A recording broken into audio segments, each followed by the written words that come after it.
Welcome back, everybody. Terhook got that dog in him. I think that's the gist of the conversation that we were just having.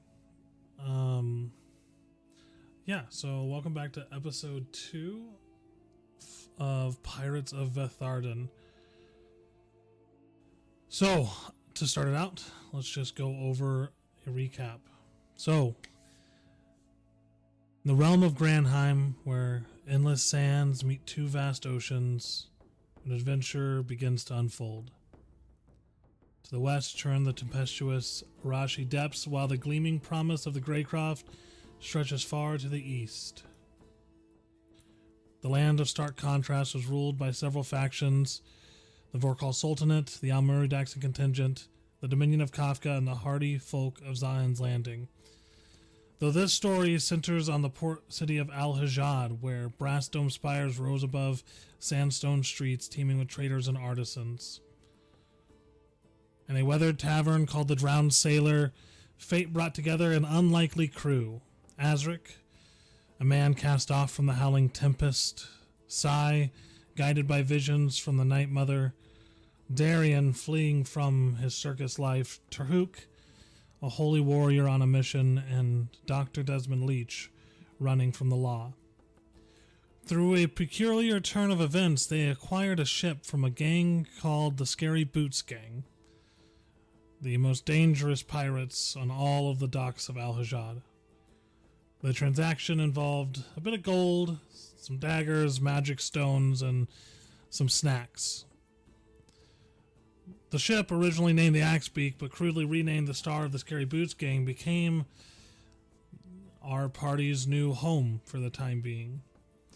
As they set sail northeast towards Milas, the inexperienced crew struggled with a few basic sailing tasks. Sai and Terhook suffering some rope burns, while Darian managed to injure himself showing off with a dagger trick, though the doctor managed to tend to their wounds. The journey to Milas will take 7 days, giving everyone time to learn seamanship a bit more and become acquainted. Further investigation on the interior of the ship, they found some disturbing secrets, documents linking Dr. Desmond Leach to the slave trading operation that were mentioned in the documents. Whether Mr. Leach was aware of where these people that he was taking care of were coming from or not, as well as maps marking mysterious locations like Glassfire Cove and Val's Mercy, and a magical ring tied to the ancient Ashen Oath fire worshippers of Zion's Landing. The ship's true deed, registered to Captain Thalen Morex, bore a seal containing a bit of void glass, an illegal substance from Zion's Landing. Sai's inspection revealed the vessel needed significant repairs, while Azric managed to recognize various of the territories marked on the recovered maps. And as night fell on the first day at sea, the newly formed crew now ponders the implications of their discoveries and the adventure that lay ahead. So, jumping into things here, let's pull you guys over here.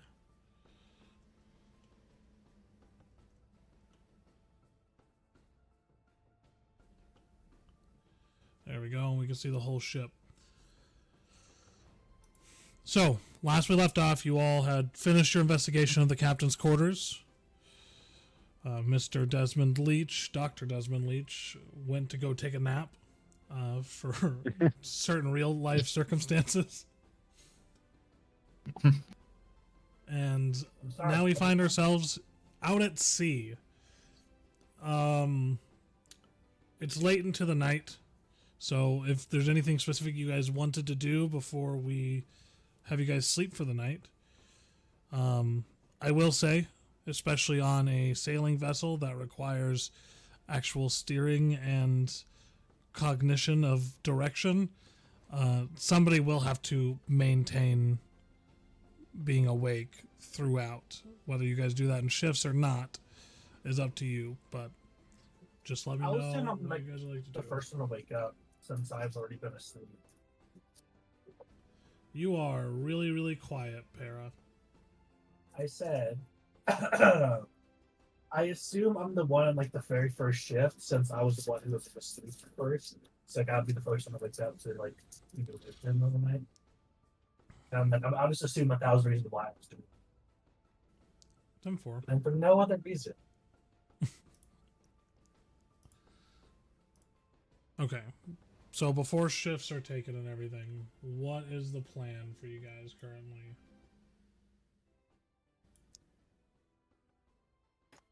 Well, at least when it comes to their hook, he does want to talk to Desmond, but seeing as Desmond is napping still. You can wake Where him is up. he? He's in a hammock. Oh. Just knock him over. So, in character, I don't believe Sai would necessarily want people who have never been on a ship or sailed a ship to be alone with the ship. So, she's going to talk to Azric about maybe taking shifts 2 at a time and one shift staying up through half the night together, and then she and another person stay up the other half of the night together, and then keep it going that way until everybody's comfortable manning the ship. I'd agree to that. With one of us 3 being the ones always awake, since Mr. Darien knows roughly how to pilot a ship right now. Without sinking it, at least. Yeah, he hasn't run any obstacle courses, but what are the odds of their obstacles being in the way in the middle of the ocean? Yeah, what are the odds of that? That would never happen. Oh my god.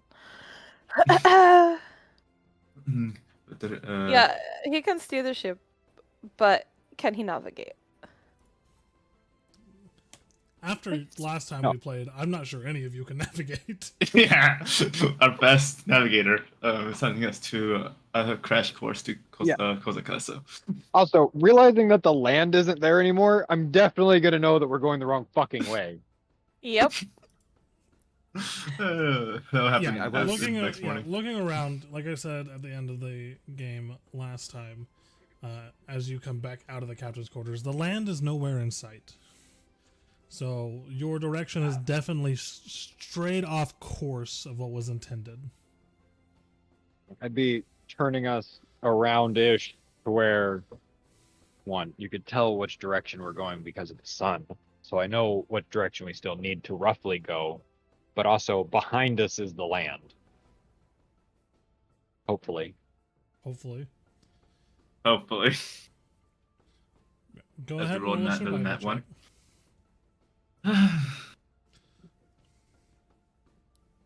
Somebody can aid you for advantage. If they have I'll aid. some... There you go. 22.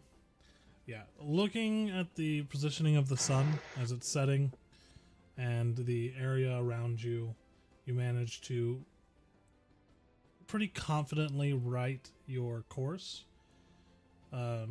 Not necessarily adding any time to your journey, but you are definitely further out at sea than you originally had intended. But you are now coursed in the correct direction and will probably see land by morning in the distance. That's good. Very, very good. Huzzah. Huzzah. Okay. One. So, you guys are going to be rotating throughout the night for who is sailing and who is sleeping? Mhm. Yes. Yep. All right. What are your shifts? What do they look like? It would be... First, it would be Azric and Perhook. Okay. And then Sai and Darian.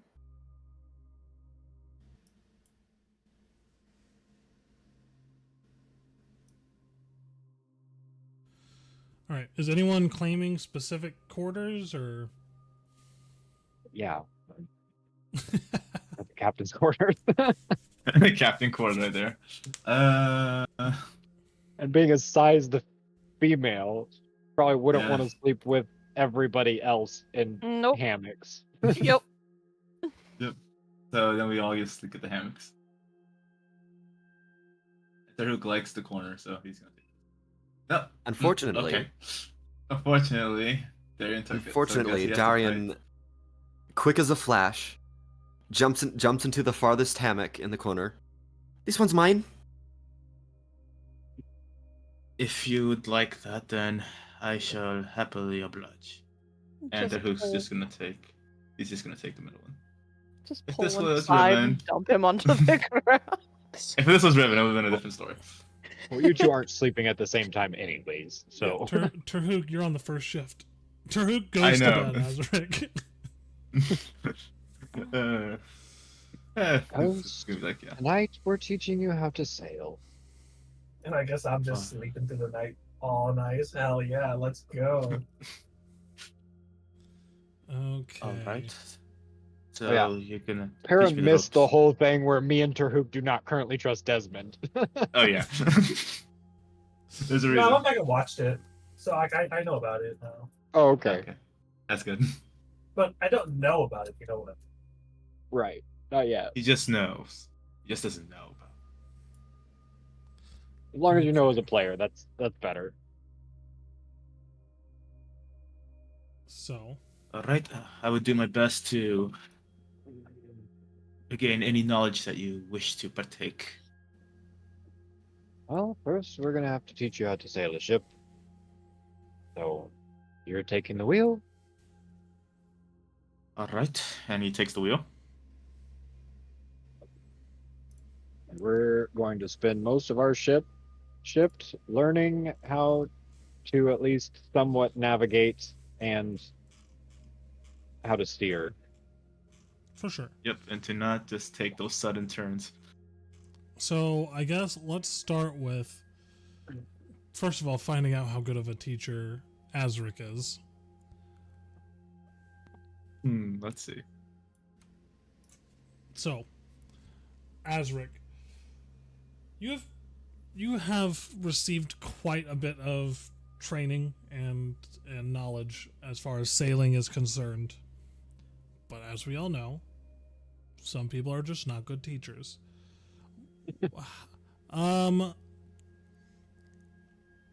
I guess, oh man, how would we determine this just as a base? Charisma saving throw? A charisma saving throw? Wait. I will let you roll.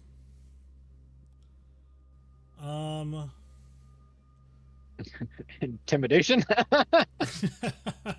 Intimidation. Persuasion. I would like you to roll like with either your intelligence, wisdom, or charisma modifier, and you can add your proficiency bonus. So your proficiency bonus is 2. So at 12? 12. All right, and Terhook, please roll an insight check. Okay. Let's see. Make sure I have a normal. Okay. Okay. Okay. He's Okay. picking up what I'm putting down. He just fills in the blanks.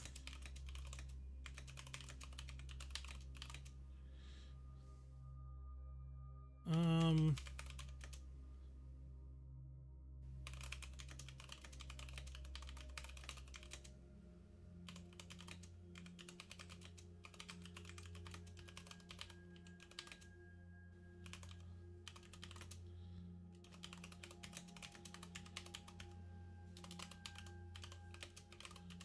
How?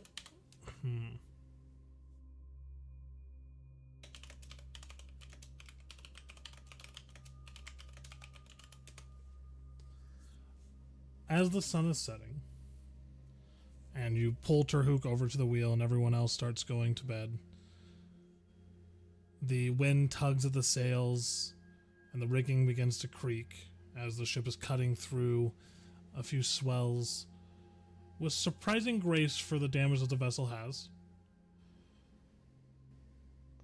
You pull Terhook over, and as you kind of try to explain to Terhook how to sail this vessel, I feel like maybe Azric is one of those people who explains things like, you gotta feel it. It's with like a boom and a flash and something that you understand completely, Azric, but most people would not. However, Terhook, you begin to get the gist of it, and as you feel the weight of the ship, you can kind of feel the wheel tug against you as waves are crested, and as the ship kind of bobs through the water with the wind at your back.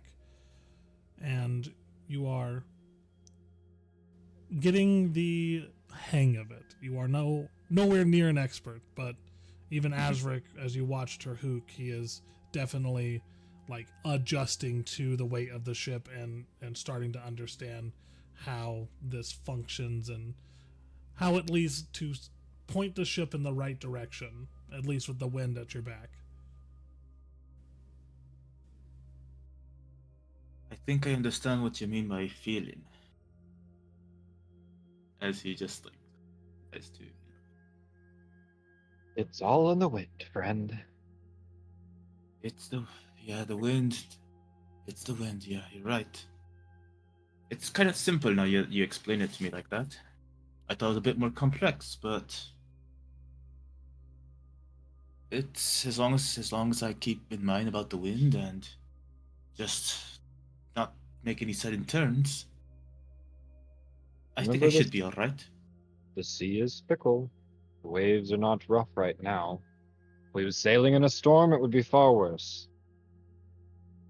Oh well, if we're sailing a storm, then I really, really do hope that you would take the wheel, Patrick, because I'd rather not die in such a way, you know.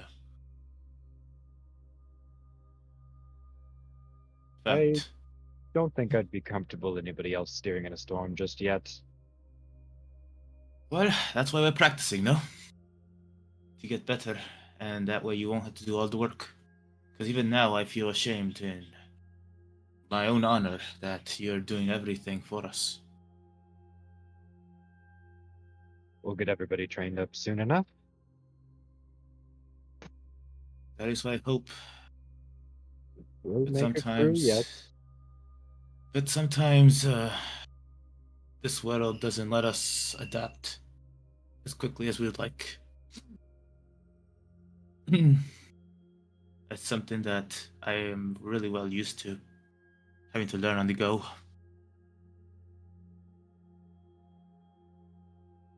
But either way, since we're out here, Azric, and he's gonna lower his voice.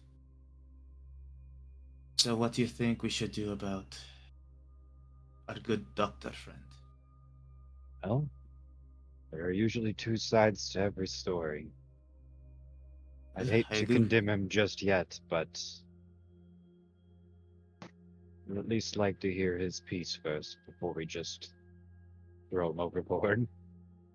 Then I never suggest throwing a man overboard like that, based on he or she say.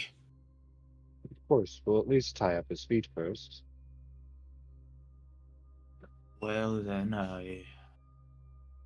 well, hopefully it doesn't come to that. I rather, even the good doctor has his own little quirks.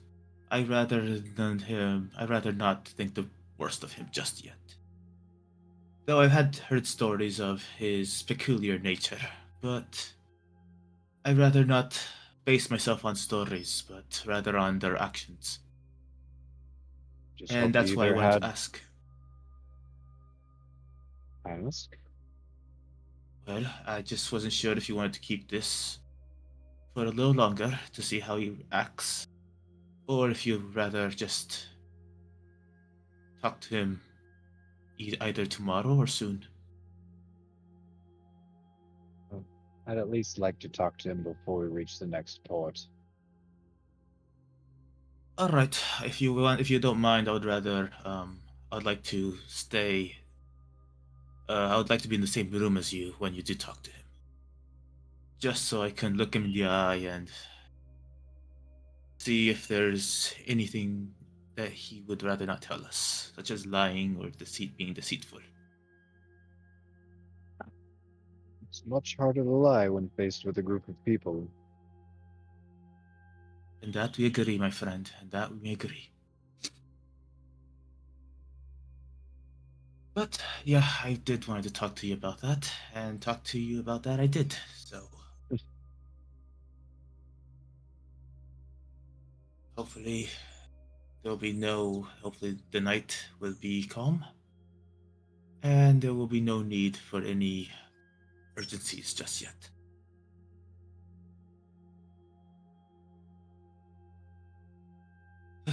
And Taruk's just gonna take another breath and just continue to just focus on steering.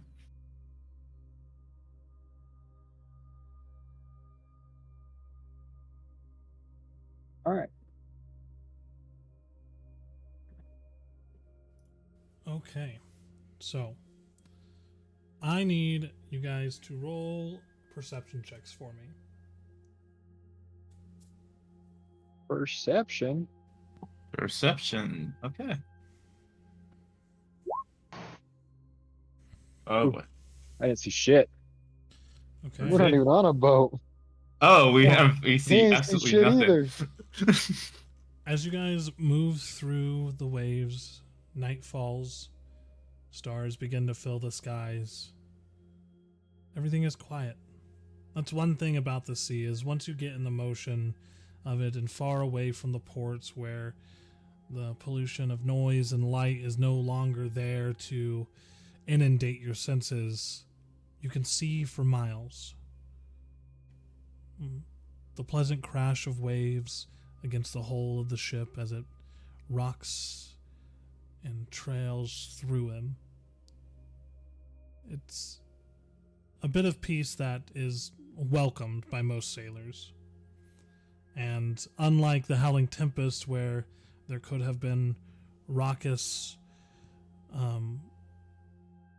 parties or conversation on the deck or things happening at all times, the ship is much smaller, your crew is much smaller, and most of them are asleep. But it is a pleasant bit of sailing for the first part of this night. So who are you guys waking up?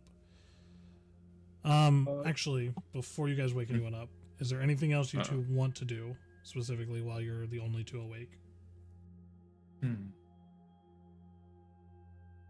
Terhook is well, if Azric is giving Terhook like a chance to catch his breath and take charge of the wheel. In those instances, Azric would notice Terhook just jotting a few things down in a journal.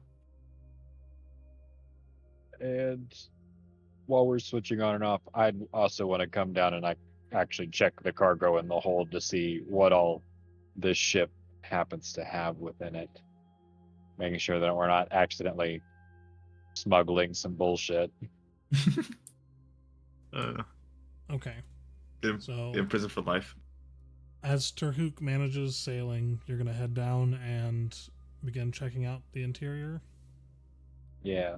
Okay. Before you go down there, I want to jump over. So, as the axe beak rocks gently upon the sea, the creaking of the old timbers begin to harmonize with the sigh of the ocean winds. Most of the crew sleeping, some in cots, though some in more accommodating circumstances, lulled by the rhythm of the waves. Sigh drifting in sleep, your dreams twist and curl with shadows usually not your own. The comforting cold of Umbria seems distant, and then a chorus, faint at first, rises like the hush before a storm, growing sharper with every beat of your heart. Forgotten. Trapped. No time, no light, no air. Left us. Sai, I need you to make a wisdom saving throw, please. Oh no.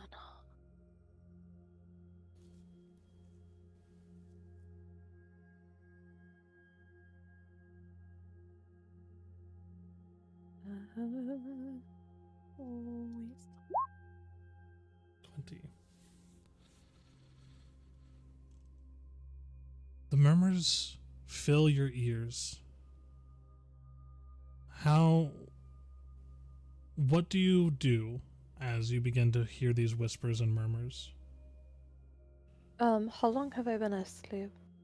A couple hours. I'm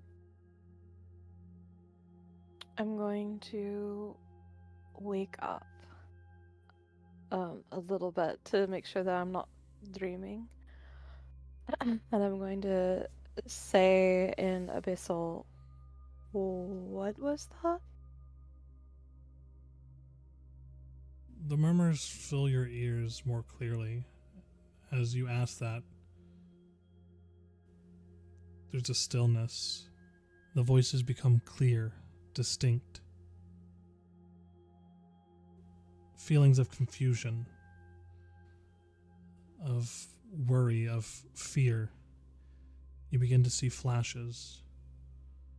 A bloody hand sealing the hold. Cruel smiles of men loading crates. A green shimmer clinging to barrels.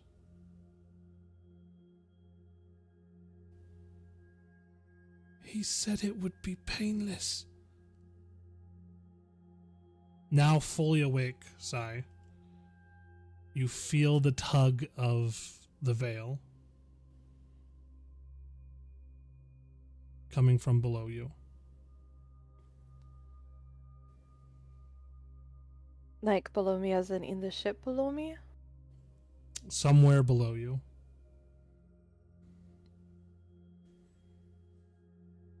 You hear again. He locked the hatch. We're still inside. Morex. Cowards. Let us die.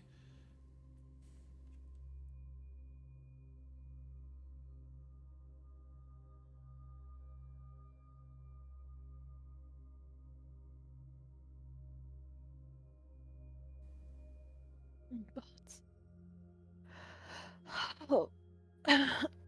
So I'm going to get up. I'm going to get up and wipe the sleep from my eyes and put my boots on and find my way down to see if I can see something or glean something with my power. It's about this time, as you exit your cabin, that Azric, you would be heading down towards the lower deck.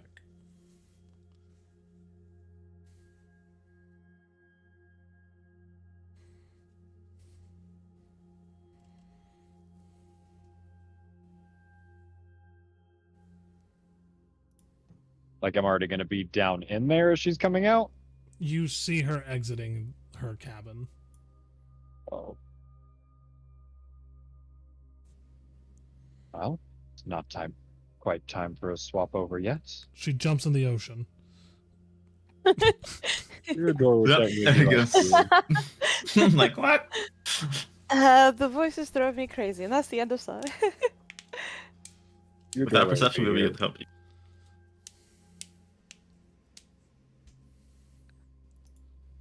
Not time for swapping yet. Oh, I'm sorry, I had a, is Taruk standing behind me still? Like Yeah, at he's the... at the wheel. Okay. Yeah, at the wheel. Who's at the wheel? I'm going to look back, as I was about to tell Azric the truth. And then clear my throat and go, I had a thought, and it woke me up, and I just needed to check something in the cargo hold. Check something in the cargo holds. Yeah. Well, premonitions are fickle things, I guess. Just Could happen the to be hook going there notice? myself. Does the hook notice like Sai acting a bit shifty or no?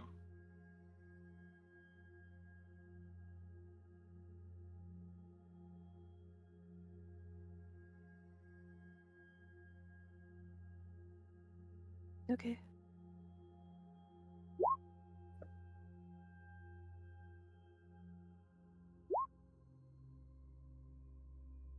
And you said performance or deception?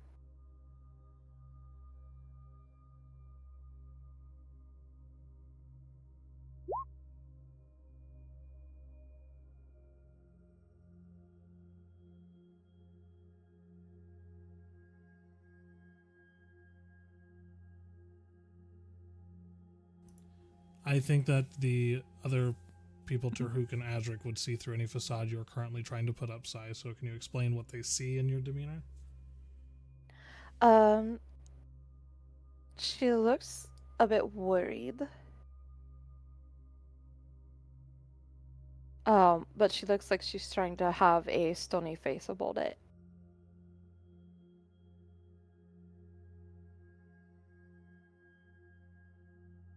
So, Well, you if guys... Oh, go ahead. see that, I know Derek's gonna be like, well, we all have our troubles, you know. But if you really do want to talk, I'd rather not be a bother, you know. So if if I think if you want to take the wheel for a bit, then I can go down below so you two can talk. I have Um, no issue doing that. I need to go down below. Okay, then. I will be at the wheel, and if you need anything, I am here to help. And he just gives her a smile. I will not. Right.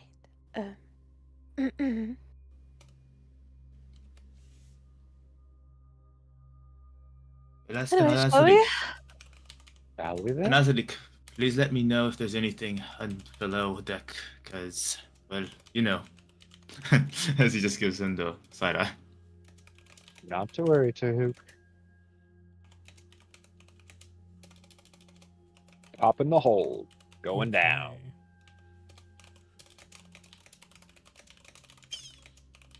Whee! Imagine there's a slide. We should install a slide.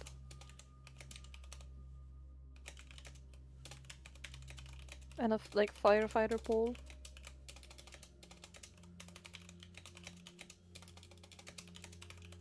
How much would that cost? Remember, sleeping ears still listen.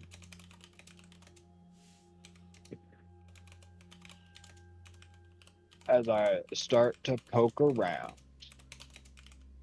Sai's gonna quirk an eyebrow to him because she's surprised that he is okay with her keeping her secrets. Secrets don't make friends. Friends make secrets.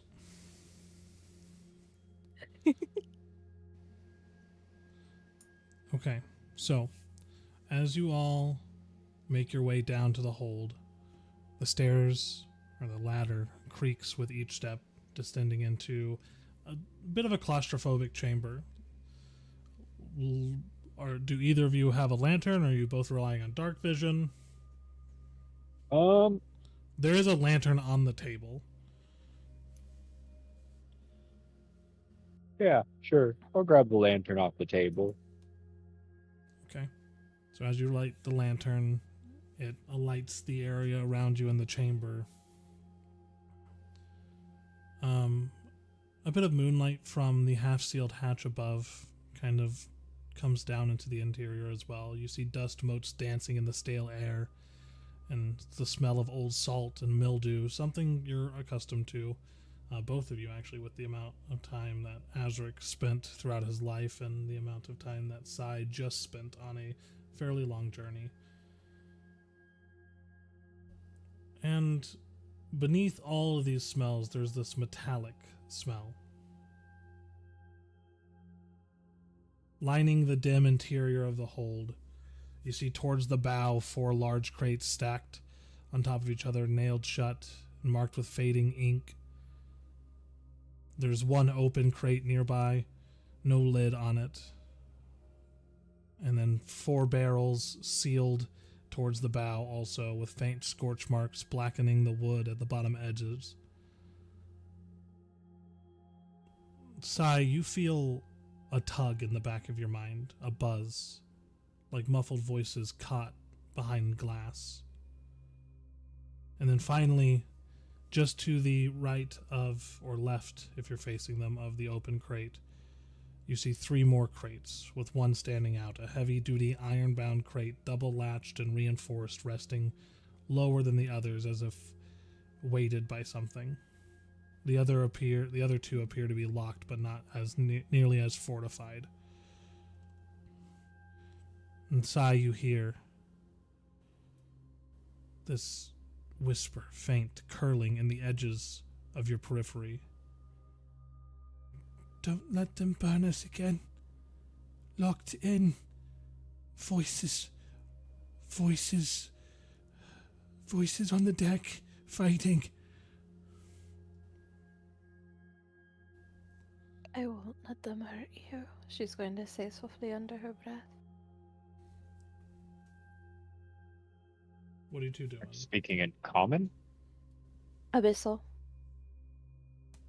Does Azric know Abyssal? Yeah. I guess I put like, yeah. I guess, would I hear her? It is a fairly enclosed chamber. And you guys we're are standing not that pretty far close apart. together. Yeah. Yep.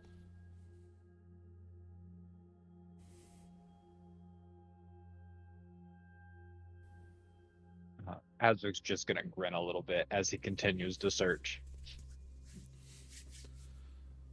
Alright, what are you guys looking through first? Like I said, there's the 4 stacked crates towards the front of the bow, as well as the 1 open crate already, and then the 4 barrels sealed at the front of the bow, and then you have the 3 crates that Azric is currently standing next to with the heavy-duty iron-bound one. Sai is going to touch the ironbound one and say in Abyssal, show me what happened.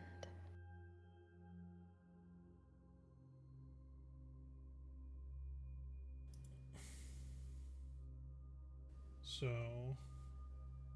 are you using your Speak Beyond the Veil? Let me reread what all it does Okay. real quick.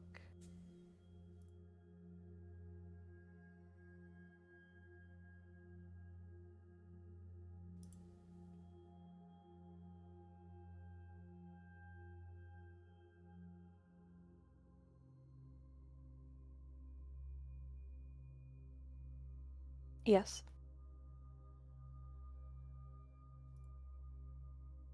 Okay. As you reach out, you're towards the ironbound one. Yes. You feel yourself being pulled in, but there's something blocking you. Whether there's something different about the chest that is not allowing you to have a good connection, you'll probably have to open the chest to fully utilize your innate abilities. Okay.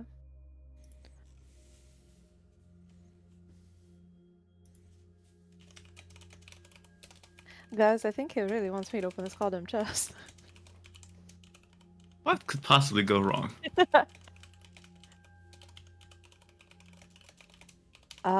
Is it locked or is it just closed?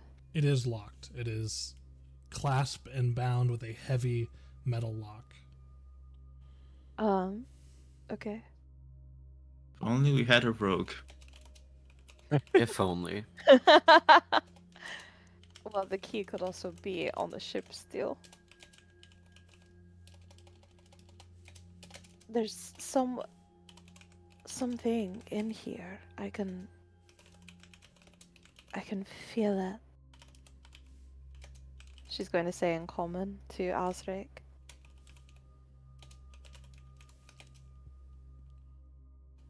Something in there. Yeah, I'm not quite sure, but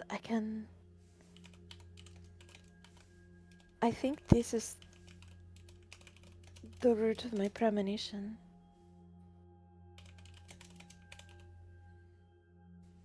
Can you open it? It's locked. Or should we Maybe the key's in the captain's quarters? we search the captain's quarters? No keys? I do not believe so. I could double check my notes, but I don't think so. You did not find any keys in the Nope, captain's no quarters. keys.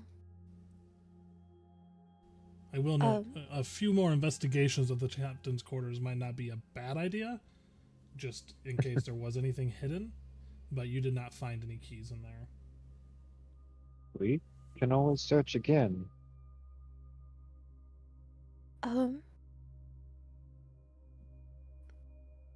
I guess, you can keep looking through the crates. And I will go see if there's the key. That's fine. Alright.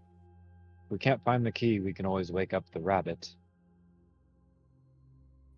Or I can also try my hand at it. I've become quite adept with such things. Never thought I'd say that.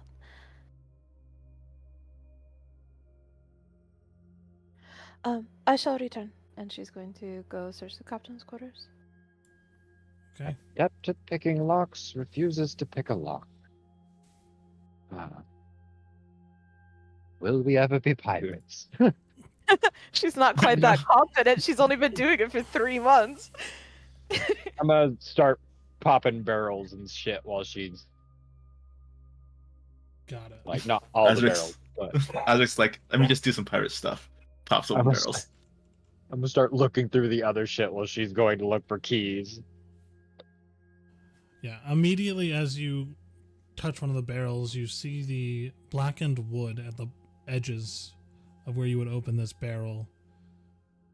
A similar residue that you found on the letter in the captain's quarters.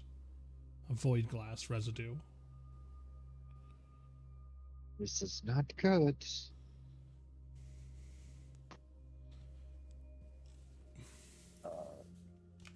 Do you open one of the barrels? I'm gonna open one of the barrels.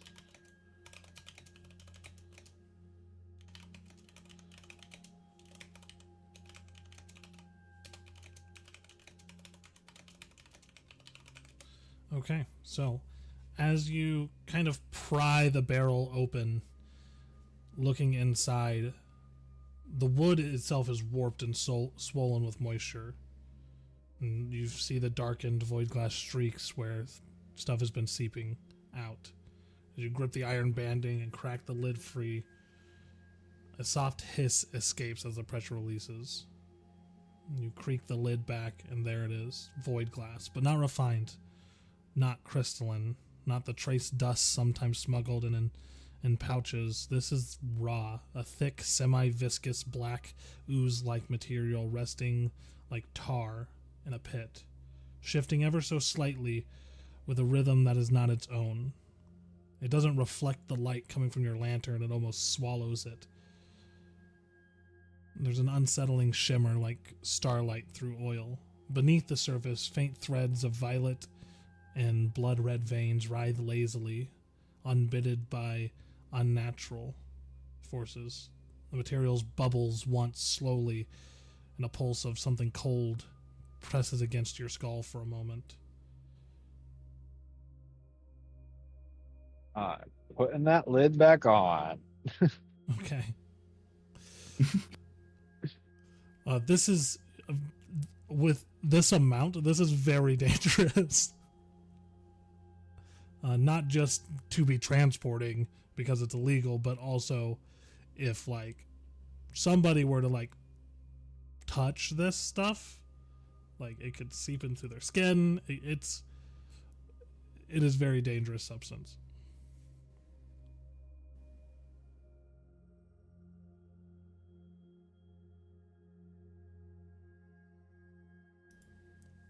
Sai, are you looking anywhere specific in the captain's quarters?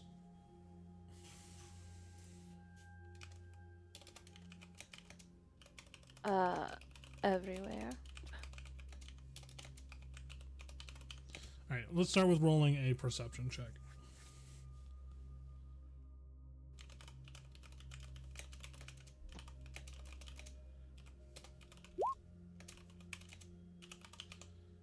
16. You can stop whispering to me. Yeah, I forgot.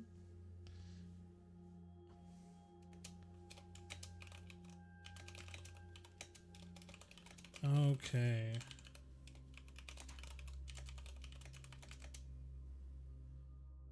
Do. Um.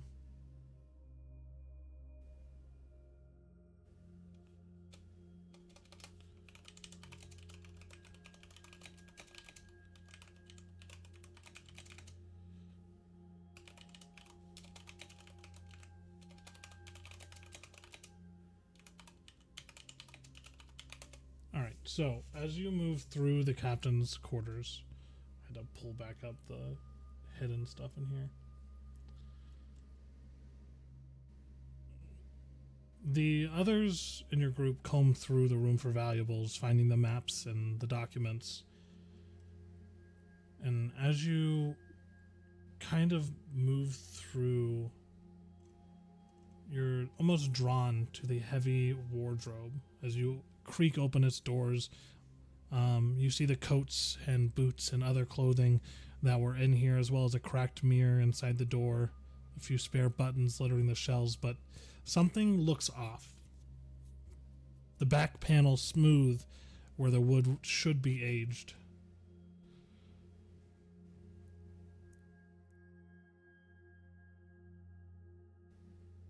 I'm going to try to open it. How do you go about that? Is there like a lock on the front of it, or? You don't see any obvious lock or mechanism. So I guess I'll just try to shimmy it open then. Okay. Roll a sleight of hand check.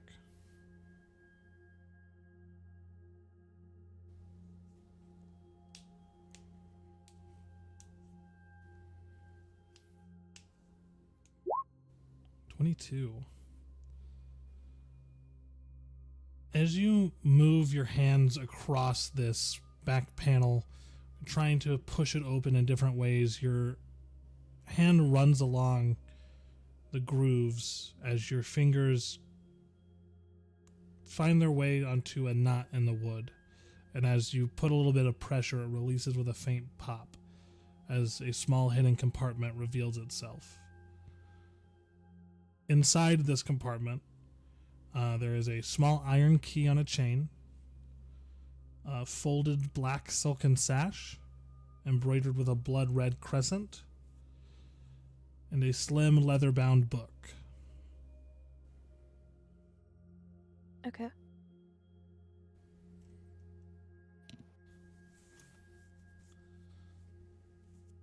With your perception check moving around the room, there is also seemingly in the bedside chest that a lot of the documents and maps were found in. On the inner seam, it has a false bottom. Okay. And that's easy enough to pry open. And you discover a small hidden hollow inside. There is a sealed envelope, aged and waxed in deep violet.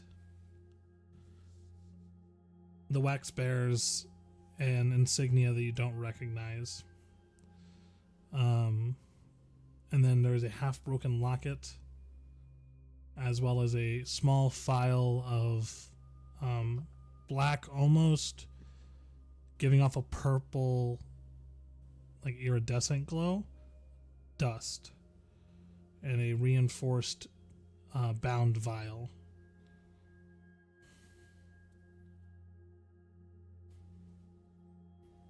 And can you go over again what I found in the first place I searched? Because I don't have all the details. Yep, a small iron key on a chain, Okay.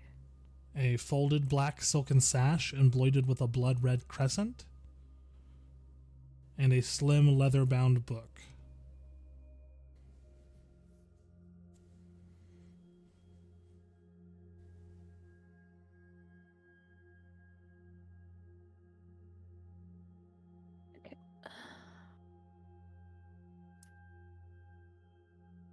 Does the iron key look kind of like it would fit in the lock that I found on that thing? Looks like it could possibly fit in it.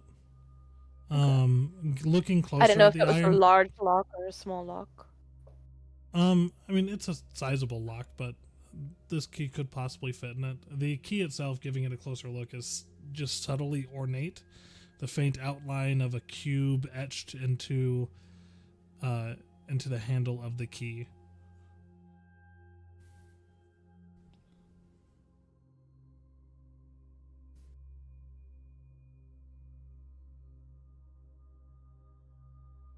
Okay. What is in the book as I thumb through it?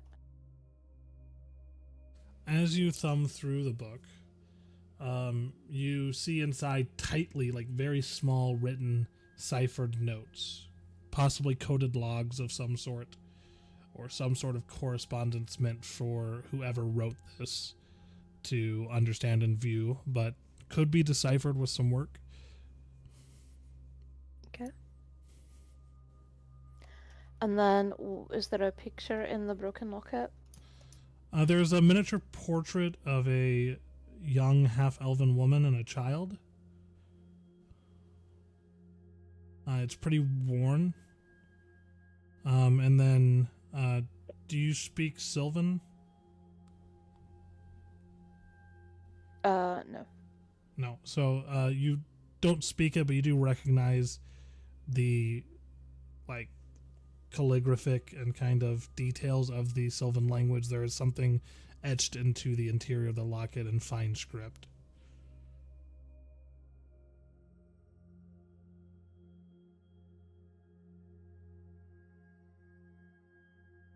I would have definitely taken that though, if I remembered. You can take whatever of these items you want, or you could throw them No. overboard I if would you have wanted. taken. I would have taken Sylvan as a language because of her background. Oh, what languages do you know? Veth'Arden, Elven, Common, Abyssal, and Celestial. Okay, if you want to forget one of those languages, you can know Sylvan. Oh my god. So many languages all the time. Well, yeah, every language she speaks has an entire lore reason. Anyway. Alright, so I'm going to take everything that I found down to Osric. Okay, before you head back down there, 'cause you're up in the quarters for a little bit. Azric, are you opening any other crates, barrels? I actually muted myself. I'd check the 3 stacked barrels. Oh, there's actually 4 stacked barrels there. 4 stacked barrels. Alrighty, so where's my crates, whatever. So the 4 large crates that are stacked, nailed shut. Where is that at?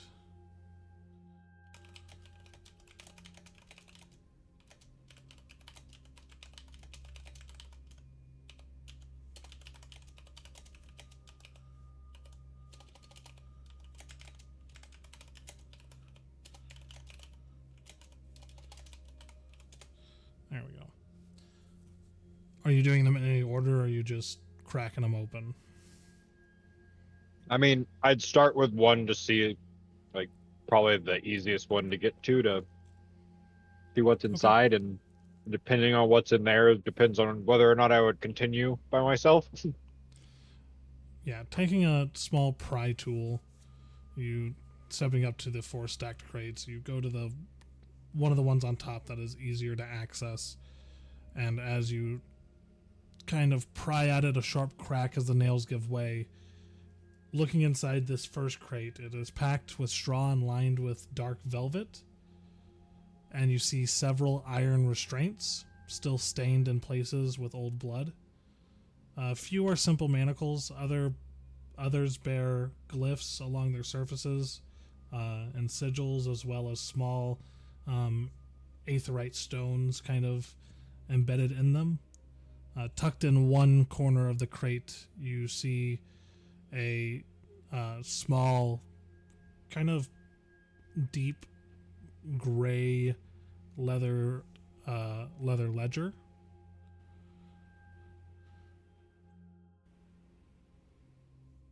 We'll grab the ledger. See what's inside. And then it was called out to you previously because Terhuk had seen it, so you would recognize the similar seal as to what was on some of the documents you had found earlier that mark it as Dread Reavers, one of Orlan Veskar's seals. Just kind of thumbing through it, it looks like listing names, prices, and purity ratings. Many entries are closed out or crossed out with red ink. And then a single note is scrawled at the bottom that just says, unshipped, send remainder to Milas for evaluation.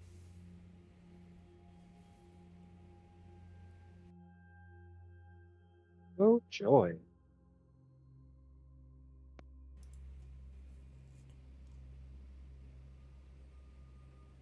Do you go to the next crate?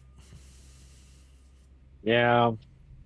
Okay, cracking it open, you find rows and rows of small glass vials, each stoppered and sealed with wax. Their contents shimmer with a similar, familiar, semi-viscous black liquid-like White material. glass. But these are refined, powdered, and packaged for use or sale. There's a single slip of parchment resting on top of these vials that says, alms for the drowned, a pinch for control, a mouthful for silence, a dose for obedience.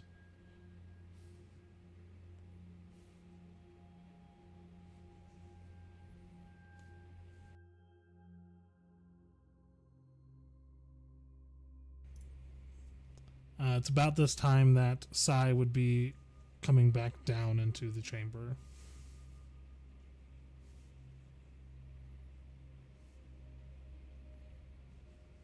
I'd be putting lids back on as she's walking down there. Yep. Especially as I hear her open the hatch. Yep, easy enough to do. Are you trying to be quiet about it? No. Okay. So as you are It would closing definitely in- be obvious that as, like, she would be, like, on the ladder basically coming down and hearing me, like, popping lids back on. I don't want to say with haste by any means, but there's definitely I've got to get this covered back up. Right. Find anything interesting, Azric? Not things that we're going to talk about alone. I can tell you, if that is the key to open that chest, don't just reach inside, and don't touch these barrels or these crates.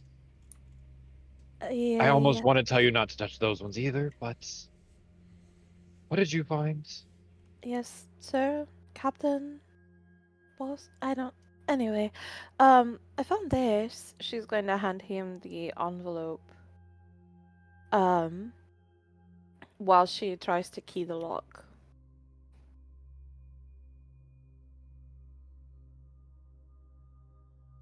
Find anything else? Yeah, a couple of things, but do you know this insignia? I'm going to make an assumption here that it's the Ashen Brotherhood, right? Or the Ironwake Brotherhood, I mean. For the insignia on the Yeah. sealed letter? Yeah. Oh, Ashen Oath. I was mixing two different names up. Yeah. Do I know the insignia on the letter? Oh, the sealed envelope with the deep violet waxed seal does bear the insignia of the Ashen Order. Very similar to the ring that you found. Yeah, I'm sadly all too familiar with this. Sadly. It's the same insignia that was on the ring that Terhuk and Darien found, and the same insignia that most likely that this captain of this ship used to run under. Oh. Huh. Does I the key must work on the chest? ask one last question. Okay, go Did ahead. you find anything that resembles like a black dust or liquid or anything of the sort? Oh, yeah, I was gonna show you that too after we open these chests. And she's gonna show him the file. I need to be taking that, ma'am. Sure, you're the boss. And she just hands it over. This is a dangerous drug that if you was to consume it, it's there's not much coming back, I should say. Well, Azric, you're in luck. I'm not stupid enough to lick things that I don't know what they are. Well, that makes at least one of the crew on the ship.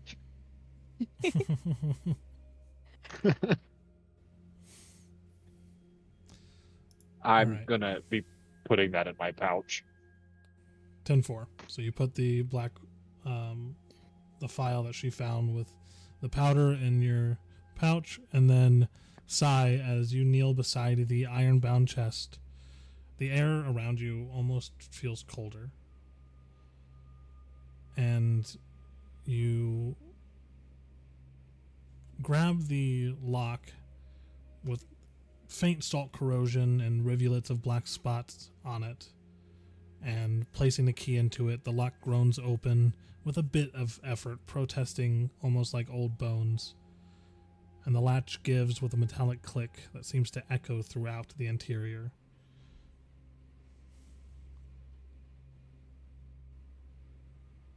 Do you open it? Yep. As you... Is that...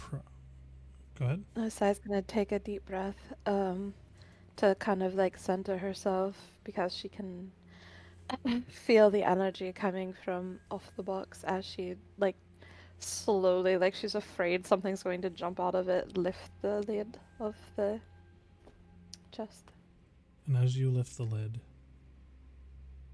there's a slight creak, and then the smell hits you. It's putrid. And inside, a silence so profound that it almost screams in your mind as you see packed in old straw and lined with threadbare cloth, now stiff with age and dried moisture, are the bodies of two individuals. The first, a girl probably no older than 16 or 17, her hair dark auburn with streaks of silver, is now matted and tangled, braided at one point but now fraying. Her features bare the elegant bones of a half-elf, though her cheeks are now hollow and empty, her hands curled in a final, futile effort to shield something precious, her arms wrapped protectively around the second figure, seemingly a young boy, no older than 5 or 6, also half-elven. His small body is tucked tightly beneath hers, as though he was cradled in a desperate attempt to keep him warm or calm.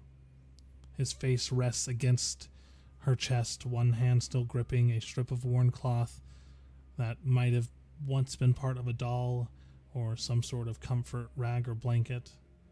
There are no visible wounds, no obvious violence, no blood, just stillness. And you would almost not know if not for the branded markings on the dried skin around their neck, marking them as slaves of some sort. They didn't die violently. They died waiting, hidden, forgotten. Their expressions, though slacked with death, are frozen in exhaustion, fear, and quiet resignation. The moment that you take this in, the temperature in the area, and Azra, you feel this as well, begins to drop considerably, and the lantern begins to sputter, and whispering begins again. She said it would only be a moment. Is it safe yet? You come back, the man with the grey eyes. No more shadows, no more dark, please.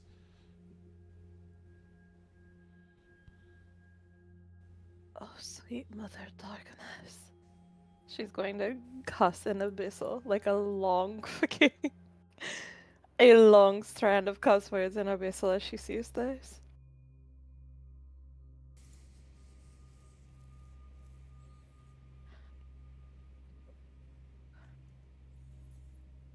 And Sai is going to pray to Floria for guidance. Okay. As tears fall and start staining her face. Do you say anything specifically to Floria? She's going to say, Floria, be a beacon and help these children find their way.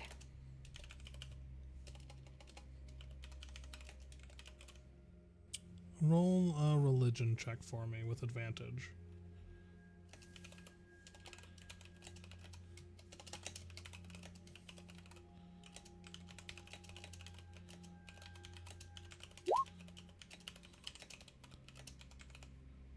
$19.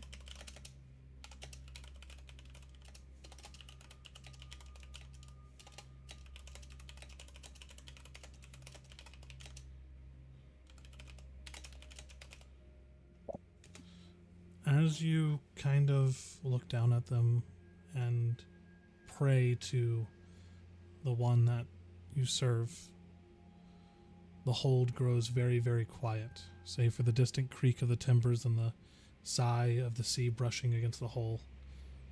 Beside this open ironbound crate, hands trembling just slightly as you look upon the still forms of these two lost souls.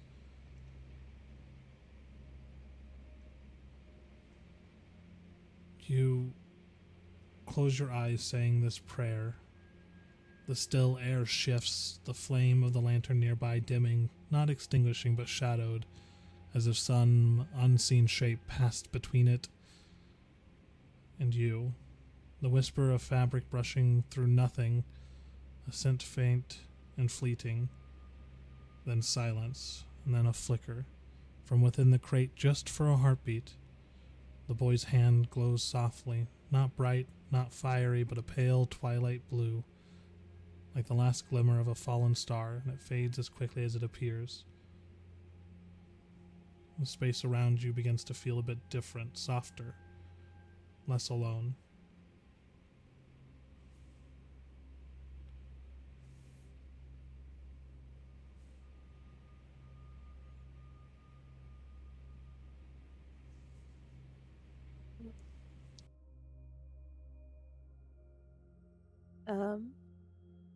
Sai is going to softly give her thanks to Floria because she knows what that meant. And she's going to clutch her medallion that she always wears. Okay. I'm going to like walk behind her to like pass by, like resting my hand on her shoulder as I kind of pass. And in Abyssal, I'm going to say, slavery's never been such a pretty sight. As I go to wake people up. Just Okay. leave her with her jaw on the floor. Pretty much, yeah. Sorry, are you doing anything else with the two figures?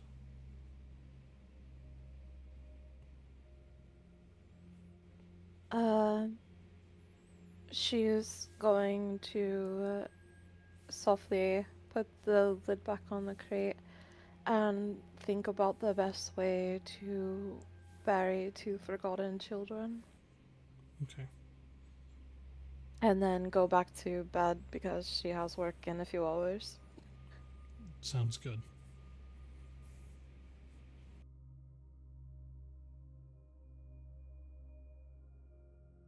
Azric, how do you wake up your two compatriots? As you walk into the room, their hammocks are swaying slightly with the ship. I would like to note Darian is somehow sprawled completely like his legs are hanging out of the Dangling off the hammock, sides. dangling off the sides. You have no idea how he sleeps like that. As I crouch to go underneath Desmond, I like tap the back of his legs, basically. Desmond, time to wake up. As I start to move over to Darian, pushing my way through, and just kind of like slap his foot. Darian, Hey, we've got a little bit of work. What time is it? It's late. But Did the shift unfortunately change for already? everybody, it's getting close. But we've got to dispose of a few things first.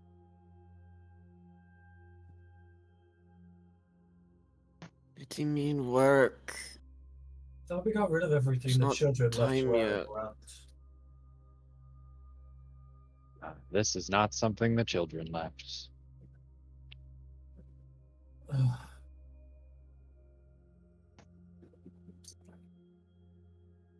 Darian, my next step is to tip that cot over. He just sort of falls out onto the floor, gets up. What are you doing? Come on, Rabbit Man. Currently, there's a mess that needs to be cleaned. I'm going to use control flame on the lantern after sitting it on the table to make it brighter in here by a little bit. Yep, easy enough to do. Does the flame change color when you do that? It'll change to like a whitish blue. Okay. All right, friends, gather round.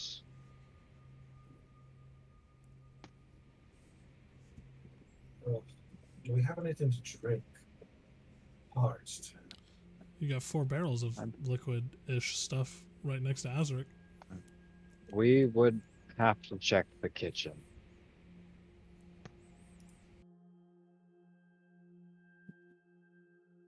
I'm gonna go to check while we wait for everyone else. And I'm just gonna slip into the kitchen. Looking into the kitchen, it is a small chamber. You see a few barrels of food that has now begun to mold and grow rotten. There is a barrel of water over in the far corner. How long it's been there, you're not sure, but it's at least water. Would I have anything that may possibly be used to sterilize this water that they could drink again?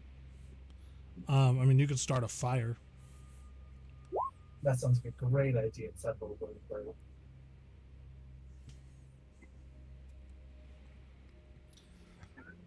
So, Is there any looking at the alcohol? water, the water doesn't look contaminated in any way. It looks like it's probably been purified. It's probably a bit stale, as you don't know how long it's been down here. But it is feasibly potable. And the spirits.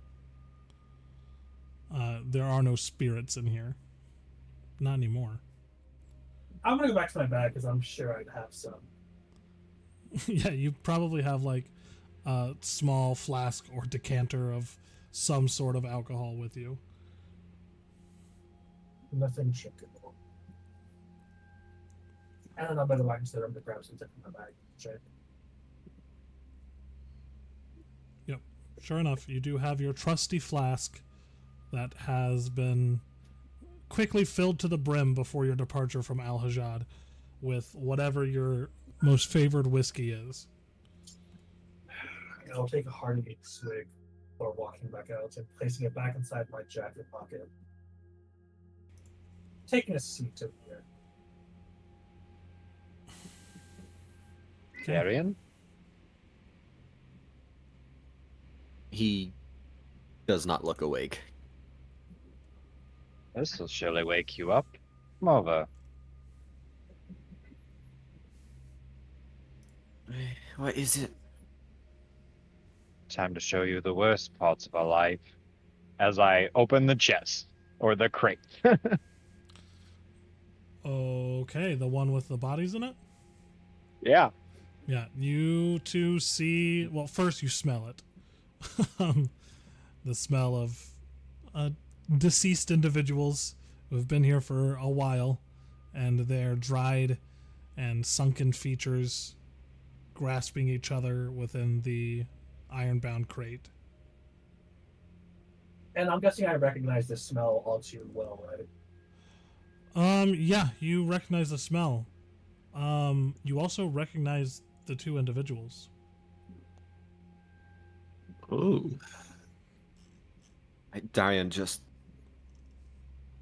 startles back, gags. Oh. As I close the chest back up. I'm gonna make no visual reaction except to grab my flask, take a swig, and offer it to the bunny man.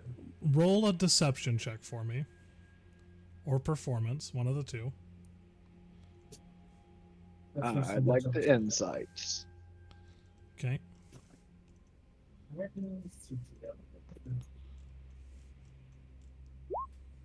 Oh, not insightful Oh, today.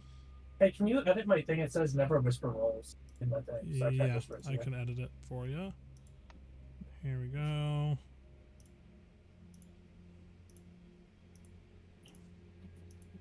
Appreciate you. No problem.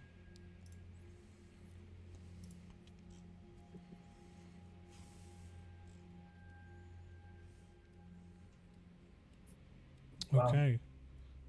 Darian, did you want to roll insight as well? I Or are you not awake enough for that? insight on what, my fellow party members, or Beyond Yes. Desmond. Desmond's reaction I- to the figures. I mean, Darian's got other things on his mind. Fair enough. Wouldn't blame As you. this is happening, he just looks shocked, shaken. As a flask is handed to you, Azric, you don't notice anything overtly different about their reactions. But Desmond, you do. Where is it at? Yes, you recognize these two individuals. The younger of which is Alrian. The older of which is Samael. Two elven siblings who were brought to you about a month ago in Al-Hajjad for treatment.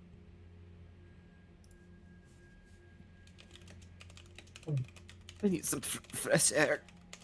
As Darian will lightning speed up to the top of the deck, over to the railing. Guess you didn't sponsor me. And then I'm gonna take another swig. Okay. I plan to throw this crate overboard. For the best. Do you like any, Captain? I think I'll pass this time.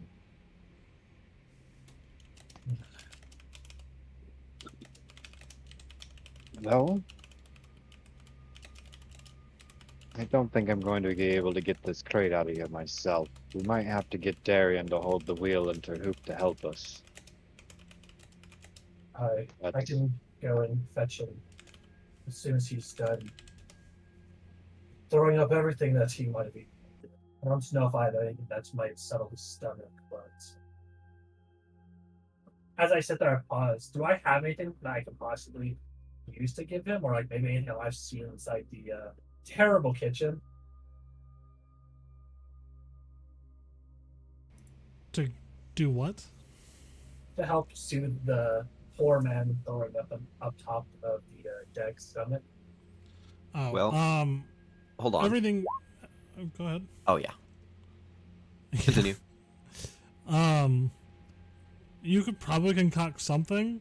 Whether or not it would be edible if made from the items in the kitchen is very questionable. I shrug. I doubt there'd be anything I could do to help him, but Okay. you may want to close that back up before the stench sticks in the area. I Or did. isn't. Oh, you did? When did I have it? Yeah. Okay. And Darian, how are you doing up above deck now? Not well. Are you losing anything? Oh yes. Taruk sees this, I imagine. So, do I happen to remember who brought these children to me? Yeah, a man named Thalen Morix. He's brought you a few individuals in the past. You've never really asked too many questions because you were being paid a handsome sum for their treatment. Oh, of course. That's what I'm saying. Yeah. Morex being his last name? Yes, Morix being his last name. Morrex. At this point, I'm gonna kind of like put a hand to my temple. This is Morix's vessel, isn't it?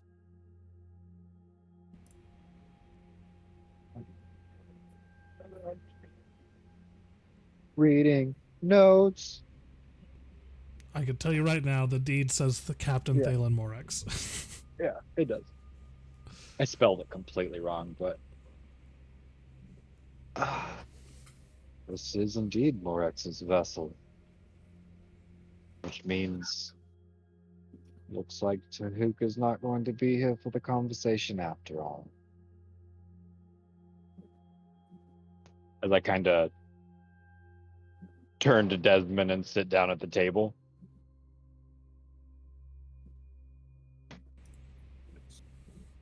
You know, your name was written in his notes. Let me ask you a question, Captain. Where were you born? Zahin's Landing.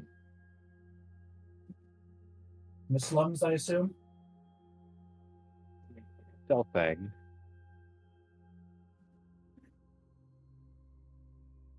I'm assuming you know what it is to struggle in life. I do. But I've also never turned to slaving. Neither have I.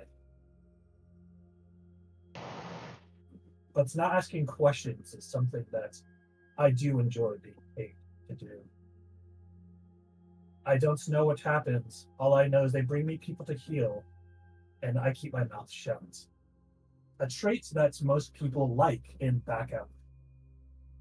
If I can't do that much, I would be driven out or killed. Do I feel bad for the children sometimes? Yes. But I just hope that they aren't enslaved or they're children of pirates. I don't have the bandwidth to go around asking, or even the nobility of someone willing to go out and stick my neck out for them. You saw me earlier. I was being run out of this town. I got a big target painted on my back for what I do.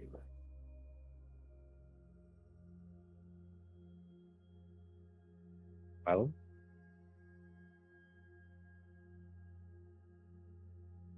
I'll choose to believe you for today, Desmond. I have no reason to think otherwise yet. But I've said it once, and there will not be slavers taken aboard this ship. So if push comes to shove and we find them, I will do everything in my power to kill them. Go ahead. I have nothing against them dying.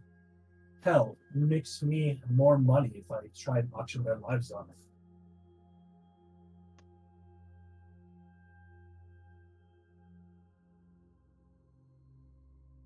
We're gonna have to explain this to Tahoop too. At least eventually. My past is no secrets. Anyone with a brain knows what I'm doing.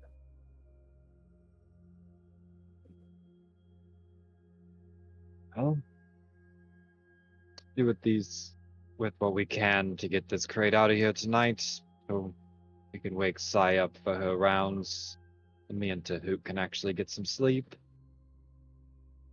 And the children, overboard they go.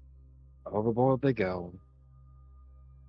And if Sai asks about the crate, we'll just tell her we disposed of it, Captain. and I'm gonna start heading up. As he walks up, As- I'm gonna well, take a moment. Oh, sorry, Just go. before that, as you head up, Azric, can you roll a perception check for me? Perception check. 13. Okay. You weren't necessarily looking for it, and it is kind of out of the way behind the ladder that goes up and down, but there is a small floor hatch behind the ladder as well. Oh, You had that not would have noticed definitely before. stopped me in my tracks. Just kind of stop.